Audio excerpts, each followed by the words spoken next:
إله إلا الله.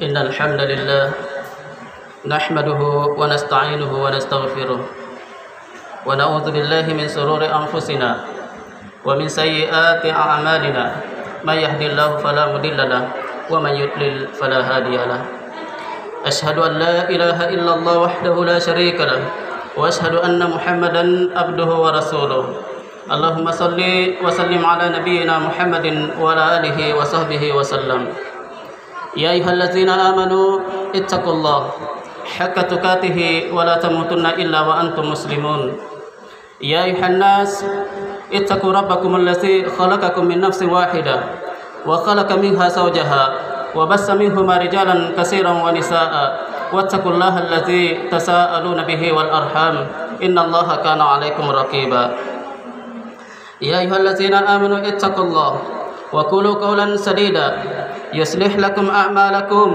ويغفر لكم ذنوبكم ومن يطع الله ورسوله فقد فاز فوزا عظيما أما بعد فإن أصدق الحديث كتاب الله وأحسن الحديث هدي محمد صلى الله عليه وسلم وشر الأمور محدثاتها وكل محدثة بدعة وكل بدعة ضلالة وكل ضلالة في النار معاشر المسلمين rahimani wa rahimakumullah. Sering kita jumpai banyak orang pada zaman sekarang lebih mengedepankan penampilan indah pada penampilan luarnya, tubuhnya, pakaiannya, mobilnya, rumahnya, dan sebagainya. Namun mereka melalaikan keindahan penampilan hati dan batinnya. Padahal keindahan hati jauh lebih penting, karena itulah tolak ukur kemuliaan di sisi Allah Tabaraka wa Ta'ala. Inna akramakum indallahi atqakum. Sesungguhnya orang yang paling mulia di antara kalian adalah yang paling bertakwa di antara kalian. Quran surat Al-Hujurat ayat 13. Dan dalam sebuah hadis riwayat Imam Muslim dari Abu Hurairah radhiyallahu an, Nabi sallallahu alaihi wasallam bersabda, "Innallaha la yansuru ila suwarikum wa amwalikum, walakin yansuru ila qulubikum wa a'malikum." Sesungguhnya Allah tidak melihat kepada bentuk kalian, tubuh atau harta kalian, tetapi Allah akan melihat kepada hati dan amal kalian. Oleh karenanya, hendaknya kita lebih memperhatikan kesucian hati kita, di samping memperhatikan pula kesucian badan, pakaian, atau lingkungan kita. Tazkiyatun nufus dalam arti menyucikan jiwa dari noda-noda dan dosa dengan ketaatan dan keimanan adalah perkara yang sangat penting sekali. Bahkan merupakan salah satu tugas inti dari dakwah Nabi Muhammad sallallahu alaihi wasallam. Allah Tabaraka wa Ta'ala berfirman, "Huwallazi ba'atsa fil ummiyina rasulan minhum yatlu 'alaihim ayatihi wa yuzakkihim wa yu'allimuhumul kitaba wal hikmah wa in kanu min qablu lafi dhalalin mubin." Dialah yang mengutus kepada kaum yang buta huruf seorang rasul di antara mereka yang membacakan ayat-ayatnya kepada mereka, menyucikan mereka dan mengajari mereka kitab dan hikmah, yaitu as-sunnah. Dan sesungguhnya mereka sebelumnya benar-benar dalam kesesatan yang nyata. Quran surat Al-Jumu'ah ayat 2. Juga tazkiyatun nufus adalah kunci kebahagiaan dan keberuntungan di dunia dan akhirat. Allah Ta'ala berfirman, "Qad aflaha man zakkaha wa qad khaba man dassaha." Sesungguhnya beruntunglah orang yang menyucikan jiwa itu, dan sesungguhnya merugilah orang yang mengotorinya. Quran surat Asy-Syams ayat 9 dan 10. Perlu diketahui bahwa tazkiyatun nufus memiliki dua tingkatan. Tingkatan pertama, menyucikan hati dengan melakukan amalan yang disyariatkan. Dia selalu mengoreksi dan mengontrol keimanannya, berusaha selalu meningkatkan imannya dan menjauhi segala virus yang dapat menggerogoti imannya. Innal imana la yakhlaqu fi jawfi ahadikum kama yakhlaqu saubul khaliqu fas'alullah an yujaddidal iman fi qulubikum. Sesungguhnya iman dalam hati itu bisa luntur atau usang sebagaimana usangnya pakaian, maka perbaharuilah keimanan kalian. Dan sebagaimana dimaklumi bersama bahwa iman itu mencakup keyakinan, ucapan dan perbuatan. Keyakinan dia mewujudkan amalan-amalan hati berupa cinta, berharap, takut, tawakal, ikhlas, pengagungan kepada Allah dan Nabi-Nya serta amalan-amalan hati lainnya.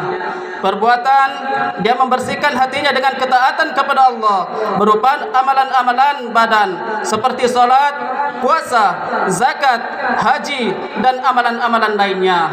Ucapan dia membersihkan hatinya dengan amalan-amalan lisan seperti membaca Al-Quran, zikir, amar ma'ruf nahi munkar dan sebagainya. Tingkatan kedua, menyucikan hati dengan meninggalkan larangan Allah. Dia meninggalkan seluruh maksiat dan dosa dengan berbagai modelnya dan tingkatannya, sebab dosa itu sangat meracuni hati dan merusaknya. Bukankah semua kerusakan di muka bumi ini serta segala kerusakan dalam ekonomi, politik, sosial melainkan karena akibat dosa? Ra'aitu dzunuba tumitus qulubu wa yutbi'uha dhulla idmanuha wa tarku dzunubi hayatul qulubi wal khairu lin nafsi isyanuha. Aku mendapati dosa itu mematikan hati dan terus-menerus dalam dosa menjadikan hina. Meninggalkan dosa adalah hidupnya hati, namun jiwa ingin selalu berdosa. Al-mujalasa wa jawahirul ilmi. Namun perlu diketahui bahwa metode tazkiyatun nufus yang benar adalah apa yang sesuai dengan ajaran Rasulullah sallallahu alaihi wasallam. Al-Imam Ibnu Qayyim Al-Jauziyah rahimahullah mengatakan, sesungguhnya Allah mengutus para rasul untuk mengembang tazkiyah, penyucian dan pengobatan hati umat, dan penyucian jiwa lebih berat daripada pengobatan badan. Barang siapa menyucikan dirinya dengan riyadhah, mujahadah, khulwah yang tidak dicontohkan oleh para rasul, maka perumpamaannya seperti pasien yang mengobati penyakitnya dengan caranya sendiri. Akankah hal ini sama dengan cara para dokter? Sesungguhnya para rasul adalah dokter hati. Jadi tidak ada cara atau metode untuk penyucian jiwa kecuali dari cara yang diajarkan Rasul. Madarij As-Salikin. Jamaah Jumat yang dirahmati Allah tabaraka wa taala. Lantas, bagaimana kiat-kiat untuk meraih kesucian dan kebeningan hati? Ada beberapa kiat jitu untuk meraihnya, yang seandainya kita melaksanakannya, maka kita akan segera meraihnya dengan izin Allah. Di antaranya satu, doa, memohon kepada Allah. Sekalipun hamba memiliki peran dalam penyucian hati, perlu dia sadari bahwa yang memberikan taufik, kesucian dan kebeningan hati hanyalah Allah semata.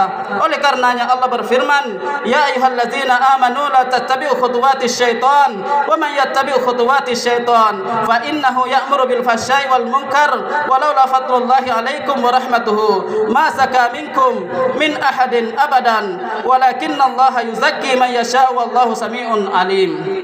Hai orang-orang yang beriman, janganlah kamu mengikuti langkah-langkah syaitan. Barang siapa yang mengikuti langkah-langkah syaitan, maka sesungguhnya syaitan itu menyuruh mengerjakan perbuatan yang keji dan yang mungkar. Sekiranya tidaklah karena karunia Allah dan rahmatnya kepada kamu sekalian, niscaya tidak seorang pun dari kamu bersih dari perbuatan-perbuatan keji dan mungkar itu selama-lamanya. Tetapi Allah membersihkan siapa yang dikehendakinya, dan Allah Maha mendengar lagi Maha mengetahui. Quran Surat An-Nur ayat 21.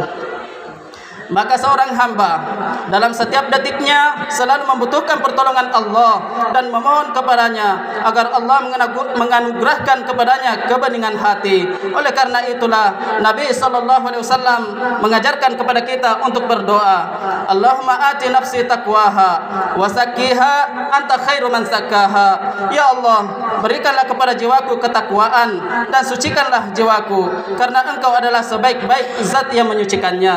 Hadis riwayat Muslim. Dua, berilmu. Ilmu adalah kunci yang pas untuk meraih kesucian hati.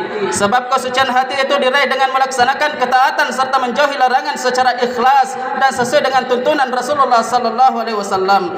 Dan hal itu tidak mungkin terwujud kecuali dengan ilmu. Oleh karenanya Nabi sallallahu alaihi wasallam bersabda, "May yuridillahu bihi khairan yufaqihu fid din." Barang siapa yang Allah kehendaki kebaikan, maka Allah akan pahamkan ia dalam agamanya. Maka Nabi sallallahu alaihi wasallam menjadikan ilmu agama sebagai faktor semua kebaikan, karena dengan ilmu dia mampu beribadah kepada Allah secara benar. Tiga, melaksanakan perintah Allah dan menjauhi larangannya. Jika ilmu adalah kunci meraih kesucian jiwa, maka yang lebih utama daripada itu adalah mengamalkan ilmu. Apalah artinya jika kita belajar, ikut taklim dan menuntut ilmu, jika kita tidak mengamalkannya? Jika kita melaksanakan perintah-perintah Allah seperti salat, puasa, zakat, haji, membaca Al-Quran, maka disitulah hati akan suci dan bahagia. Sebaliknya, jika kita menerjang larangan-larangan Allah, maka hati ini akan sempit dan terombang-ambing dalam kegalauan. Akhirnya marilah kita memohon kepada Allah agar Allah memberikan kepada kita hati yang suci, jiwa yang bersih dari noda dan dosa, sehingga kita meraih kebahagiaan di dunia dan akhirat. Amin. Aqulu qouli hadza wa astaghfirullah li wa lakum. Allahumma shalli ala sayyidina Muhammad wa ala ali sayyidina Muhammad.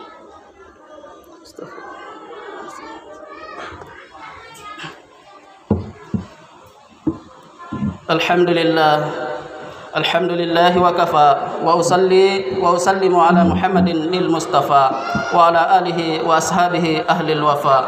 Asyhadu an la ilaha illallah wahdahu la syarika lah wa asyhadu anna Muhammadan abduhu wa rasuluh. Amma ba'd. Fa ya ayyuhal muslimun, usikum wa nafsi bi taqwallahil aliyyil azim. Wa alamu anna Allah amarakum bi amrin azim. Amarakum bis salati wassalamu ala nabiyyihil karim. Faqal inna Allaha malaikatahu yusalluna 'alan nabiy ya ayyuhallazina amanu sallu 'alaihi wa sallimu taslima. Allahumma salli ala Muhammadin wa ala ali Muhammad kama sallaita ala Ibrahim wa ala ali Ibrahim innaka Hamidun Majid. Wa barik ala Muhammadin wa ala ali Muhammad kama barakta ala Ibrahim wa ala ali Ibrahim innaka Hamidun Majid. Allahumma ighfir lil muslimin wal muslimat wal mu'minin wal mu'minat al ahya'i minhum wal amwat. Allahumma dafa' 'anna al bala'a wal gala'a wal waba'a wal fasha wal munkara wal baghya was suyuf al mukhtalifata wasyada'ida wal mihan ma zahara minha wa ma batan min baladina hadza khassatan wa min buldanil muslimina ammatan innaka ala kulli syai'in qadir. Rabbana la tu'akhizna in nasina aw akhtana. Rabbana wa la tahmil alaina isran kama hamaltahu ala allazina min qablina. Rabbana wa la tuhammilna ma la taqata lana bih wa'fu 'anna waghfir lana warhamna anta maulana fansurna 'alal qaumil kafirin. Allahumma inna nas'aluka al-huda wat-tuqa wal afaf wal ghina. Allahumma ahsin akibatana fil umuri kulliha wa ajirna min khizyid dunya wa azabil akhirah. Rabbana atina fid dunya hasanah wa fil akhirati hasanah wa qina azaban nar. Walhamdulillahi rabbil alamin. Ibadallah, innallaha ya'muru bil adli wa ihsan wa ita'i dzil qurba wa yanha 'anil fahsya'i wal munkar wal baghi ya'izukum la'allakum tadhakkarun. Fazkurullahal azim yazkurkum wa la dzikrullahi akbar. Aqimis shalah.